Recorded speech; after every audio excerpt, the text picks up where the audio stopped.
वही तो अपन 10 बजे 5 बजे तक करते हैं। फिर 5 बजे के बाद अपन मोस्टली टाल के कल करते हैं।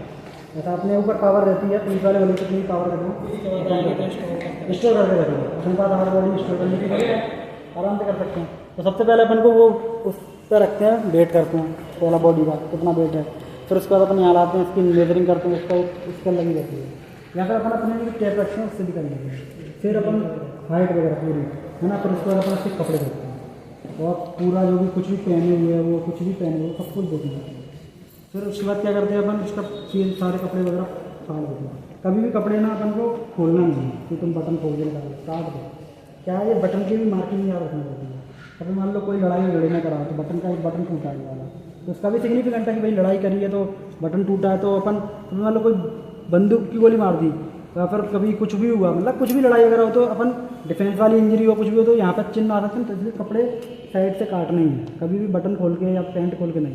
पैंट भी काट दो, अंडरवियर भी काट दो, सब कुछ प्रॉपर एक्सपोज करके अपन नेकेड करके देखो बॉडी प्रॉपर एक्सपोजर करना है। इंजरी देखनी है सबसे पहले ऊपर से। इंजरी के टाइप क्या क्या होते हैं, कंट्यूजन, एब्रेजन, मोस्टली एब्रेजन ही रहते हैं। कंट्यूजन तो जब देखे तुमको, कंट्यूजन अपन ऊपर से बता नहीं सकते, ब्रूसेस बता सकते हैं ऊपर से। कंट्यूजन अपन अंदर उसको जो कंट्यूजन लग रहा है तुमको कि तुम बोल रहे कंट्यूजन है, बाकी मेरे को जो एक्सपीरियंस हो गया मैं बता देता हूँ। बाकी तुम जैसे ही आओ तो कंट्यूजन डायरेक्ट नहीं मिलेगा, उसको कटवा के देखना, उसके अंदर रेड फ्लूइड निकल रहा है तो वो कंट्यूजन में है ना। एब्रेजन तो ब्रीचिंग और कोई भी छिल मिल जाए अपन को ही आ जाता है एब्रेजन, मेरे एक हाथ होगा अपन को। बाकी अपन गाँव के हैं तो मोस्टली मिल जाए। अपन कभी शहर वगैरह में आ गए ना, ये गाँव के तो हर किसी के हाथ में जब एब्रेजन 2-4 तो मिल ही जाएंगे। तो पर अपन को ये देखना है कि ये एब्रेजन अभी का है कि पुराना है। उसके लिए क्या होता है, पूरा red colour, black colour, blue colour, धीरे धीरे चेंजेस होती है ना स्टेप। तो मेरा नाम भूल गया उनका, कुछ एक ट्रैकिंग बनाई थी मैंने, कुछ ऐसा रेड ब्लैक ब्लू ऐसा कुछ थोड़ा थोड़ा रहता, तुम पढ़ोगे थोड़ा, मैं भूल गया हूँ। तो उस चीज़ से अपन पता कर लेते। बाकी अपन दो ही चीज़ कलर देखते हैं, रेड और ब्लैक। ब्लैक है तो 7 दिन या फिर 4 दिन के बाद ही है, क्योंकि 4 दिन के अंदर ही स्कैब बनने लग जाता है, वो बनने लग जाता है ना क्लॉट का, वो निकलने वाला। तो वो बन गया तो वो 8-9 दिन का। पर वो तो अपन करंट इंजरी के हिसाब से नहीं बोल सकते, वो तो पहले की इंजरी के हिसाब से है ना। फिर ये हो गया सब कुछ ऑपरेशन। फिर अपन को देखना 3 चीज़, क्या, आँख में चेंज। सबसे पहले टेंटोलॉजी पढ़ना है। टेंटोलॉजी में अपन को देखना है आँख में चेंज को दिखा, टैकीन्यूरी साइन।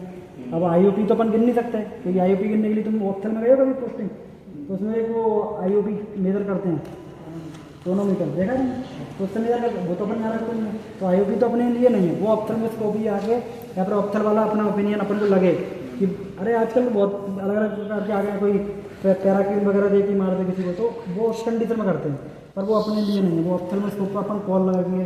अपन फॉरेंसिक एक्सपर्ट है तो अपन को ये काम नहीं करना। अपन को जैसे कोई गायनी वाला केस है तो हमेशा गायनी वाली को रखो अपने साथ, सबसे मेन जरूरी है। यूट्रस चेक अपन नहीं करेंगे, अपन कर सकते हैं, मेल है तो कर नहीं करना है, फीमेल तो कर सकती है एक बार मान लो, पर गायनी कॉल जरूर लिखवाना है। भले डेड बॉडी है तो ये सोचो कि तुम वो अपन कर लेंगे तो कोई नहीं, सब कुछ कॉल लिखवाना, सब कुछ उनके लिखते हैं, क्योंकि आजकल सब डाटा बेस है। देखो तो अपन को सारे साइन करवाने पड़ते हैं, है ना। ये मनीष सोलंकी वगैरह सबके साइन करवा के रखने पड़ते हैं। फिर डीन सर के पास जाती है, क्योंकि डीन सर भी अपने सबसे मेन बड़े आदमी वही है, वही है फॉरेंसिक एक्सपर्ट, है ना। वो सबसे मतलब वो फॉरेंसिक की डीन है। अगर अपनी सीनियर मैडम तक हो जाती है ना, कुछ बड़ा जैसा रेप वाला कितना डीन सर ने पास किया था, गन शॉट वाला भी हो जाता था, डीन सर ने पास किया, तो डीन सर तक जाते हैं। फिर उसके बाद ये हो गया सब कुछ। फिर अपन को अलगर मोटेशन, क्या होती है अलगर मोटेशन, वही बताया था, कूलिंग ऑफ बॉडी, है ना। अलगर मतलब कूलिंग, राइगर मतलब स्टिफनिंग, और एक और कौन सा, लिबर्टी मतलब स्टैंड, है ना। अब स्टैंडिंग वगैरह तो तुम समझ लो क्या बताई थी, मतलब अगर प्रोन पोजीशन में है या फिर बैठा है लटका है तो कहाँ आएगी, मतलब स्टॉप है ना, इन्वॉल्वमेंट वगैरह हो जाता है, पूरा खून यहाँ पे आ गया पूरा, तो ऐसा। फिर उसके बाद अपन को हाइपोथेसिस देखनी है पूरे नीचे से। वो उसमें भी 2 टाइप होते हैं, अपन को ये देखना है कि फिक्स है कि नॉन फिक्स है। फिक्स मतलब वो उसमें अपन दबा के देखेंगे ना तो वो हटेगी नहीं, है ना। नहीं जैसे ब्लीचिंग टाइप होता है, मतलब समझ लो तुमने जैसा मतलब यही देख ले यहाँ पे, जैसे वाइट पड़ गया तो ये नॉन फिक्स है।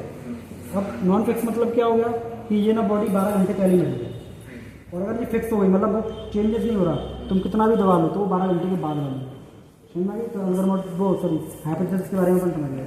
अलगर मोड में कूलिंग वो तुमको मोस्टली 2 घंटे के पहले बॉडी है तो मिलेगी, ठंडी बॉडी तभी देखती, फिर वो थोड़ी थोड़ी नॉर्मल टेम्परेचर में आ जाती है ना। अब इसका सिग्निफिकेंट भी जैसे राइगर मोटेशन क्यों होती है, तब उनसे कोई पूछ ले क्यों होती है राइगर मोटेशन, एटीपी डिप्लेशन निकाला ना, क्योंकि अपनी मसल कॉन्ट्रैक्ट में जाने लग जाती है ना पूरी, एटीपी वगैरह पूरे खत्म हो जाते हैं, तो एटीपी डिप्लेशन निकाला हो जाता है। दूसरा अपना क्या हो गया अलगर मोटेशन, कूलिंग क्यों होती है बॉडी में, कूलिंग क्यों हो रही है? क्योंकि पूरा ब्लड के अंदर जो भी है ना वो कूलिंग हो रहा है ना, पूरा खत्म हो जा रहा है, कोई अपनी जो नॉर्मल प्रोसीजर सेल वगैरह पूरा खत्म हो रहा है। तो अपना जो अपना टेम्परेचर है उसका एक ग्राफ ऐसा रहता है, पहले ड्रास्टिकली इंक्रीज होता है वो टेम्परेचर ठंडा, फिर धीरे धीरे धीरे धीरे करके नॉर्मल टेम्परेचर आता है। उसका सिग्मोइड ग्राफ बोलते हैं, सिग्मोइड टाइप का ग्राफ होता है। तुम पढ़ोगे ना तो मिल जाएगा वो। क्या अभी मेरे को भी 1 साल या 15-20 दिन पहले मैंने पढ़ा था, जैसे थोड़ा थोड़ा उसको करके लिए जब मैं तुम्हारी क्लास में था तब पूरा पढ़ा था उसका। और ये 3 चीज़ हो गई। फिर अपन को डिकम्पोजिशन बॉडी में 3 चीज़ देखनी है, कलर चेंज, गैसेस चेंज, बदबू भी आती है कई बार। तो अगर तुम्हें बॉडी मिल रही है ना प्यूट्रीफाइड बॉडी, तो उसमें बहुत बदबू आती है, पर मम्मीफाइड बॉडी में बदबू नहीं आती। एडिपोसीर, अब देखो बदबू क्यों आती है? एडिपोसीर एडिपोसीर होती क्या है? अपना जो फैट होता है ना बॉडी का, उसके अंदर गलने लग जाती है, तो उसका अमोनिया की खुशबू आती है, उसका एडिपोसीर बोलते हैं। उसको कौन सा बैक्टीरिया होता है? क्लोस्ट्रिडियम परफेंजिस, पढ़ा होगा तुमने। क्लोस्ट्रिडियम परफेंजिस क्या करता है? गैस, वही तो गैस बनाता है, इसी कारण से बदबू आती है ना। तो वो फैट के अंदर जाता है पूरी तरीके से, क्या बोलते हैं उसको? सपोनिफिकेशन। सपोनिफिकेशन, वो सपोनिफिकेशन क्या होता है? क्या होता है सपोनिफिकेशन? सोप को वो क्लोस्ट्रिडियम परफेंजिस करता है, उसके कारण बदबू आती है ना, उसको बोलते हैं एडिपोसीर, है ना। फिर मम्मीफाइड बॉडी में ड्राइड बॉडी पूरा पानी वगैरह सब सूख जाए, उसको अपन मम्मीफाइड बॉडी में लेते हैं।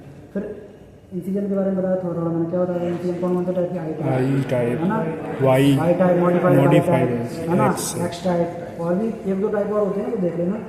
और फिर अब इनके भी कंडीशन रहती है, जैसा मान लो आई टाइप है, तो आई टाइप अपन प्रॉपर देते हैं ना, तो अपन, हाँ एक चीज़ नहीं बता पाई मैंने तुमको, ये को बताता हूँ कि अपन जो ऑर्गन है ना उनको किस प्रकार से निकालते हैं। ब्रिचो मेथड होता है। ब्रिचो में क्या करते हैं अपन? ऑर्गन बाय ऑर्गन निकालते हैं, छोटा छोटा ब्रिचो मेथड, मतलब एक ऑर्गन हार्ट निकाल दिया, लंग निकाल दिया, कोई भी धीरे धीरे।